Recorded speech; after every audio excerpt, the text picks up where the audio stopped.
بنی نوع انسان کا سب سے بڑا دشمن ابلیس، جس نے اپنے ساتھیوں اور پورے خاندان کو اس کام میں لگا رکھا ہے کہ آدم کی اولاد کو قیامت کے دن ناکام کر دے۔ لیکن ابلیس کے خاندان میں ہی پیدا ہونے والا وہ کون شیطان تھا جس نے ابلیس سے بغاوت کر دی اور حضور صلی اللہ علیہ وسلم پر ایمان لے آیا؟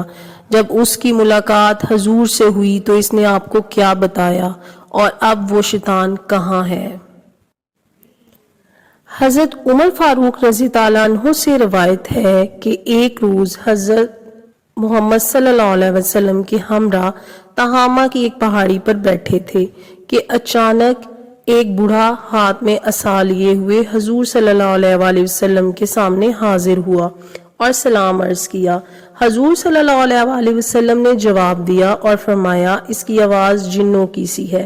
پھر آپ نے اس سے دریافت کیا کہ تو کون ہے؟ اس نے عرض کیا، حضور صلی اللہ علیہ وسلم، میں جن ہوں، میرا نام حامہ بن اہیم بن اکیس ابن ابلیس ہے۔ حضور نے فرمایا، تو گویا تیرے اور ابلیس کے درمیان دو پشتیں ہیں۔ پھر فرمایا، اچھا یہ بتاؤ تمہاری عمر کتنی ہے؟ اس نے کہا، یا رسول اللہ، جتنی عمر دنیا کی ہے تقریباً اتنی ہی میری ہے، کچھ تھوڑی سی کم ہے۔ حضور، جن دنوں قابیل نے حابیل کو قتل کیا تھا اس وقت میں کئی برس کا بچہ ہی تھا، مگر بات سمجھتا تھا، پہاڑوں میں دوڑتا پھرتا تھا اور لوگوں کا کھانا و غلہ چوری کر لیا کرتا تھا، اور لوگوں کے دلوں میں وسوسے بھی ڈال لیتا تھا کہ وہ اپنے خویش و اقربا سے بدسلوکی کریں۔ حضور صلی اللہ علیہ وسلم نے فرمایا، تب تو تم بہت برے ہو۔ اس نے عرض کی، حضور مجھے ملامت نہ فرمائیے، اس لیے کہ اب میں حضور صلی اللہ علیہ وسلم کی خدمت میں توبہ کرنے حاضر ہوا ہوں۔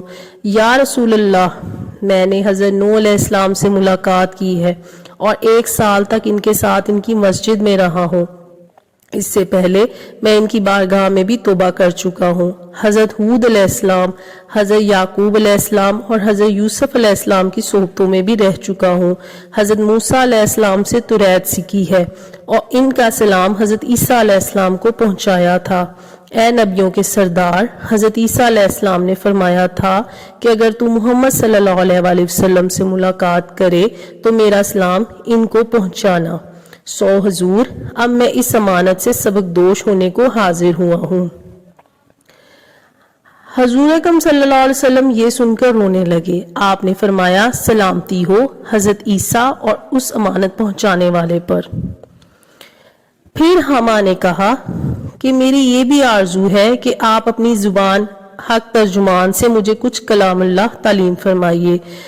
حضور علیہ السلام نے اسے سورہ مرسلات، سورہ اما متصلون، اخلاص، موزتین اور اذا الشمس تعلیم فرمائی، اور یہ بھی فرمایا کہ اے حامہ، جس وقت تمہیں کوئی احتیاج ہو میرے پاس آ جانا اور ہم سے ملاقات نہ چھوڑنا۔ حضرت عمر رضی اللہ عنہ فرماتے ہیں کہ حضور اکرم صلی اللہ علیہ وسلم نے تو وصال فرمایا لیکن حامہ کی بابت پھر کچھ نہ فرمایا۔ خدا جانے حامہ اب بھی زندہ ہے یا مر گیا ہے۔ حضرت انس رضی اللہ عنہ، حضرت عبداللہ بن عباس اور حضرت عائشہ رضی اللہ عنہ سے روایت ہے کہ نبی صلی اللہ علیہ وسلم نے فرمایا کہ حامہ ابن اہیم ابن اکیس ابن ابلیس جنت میں ہے۔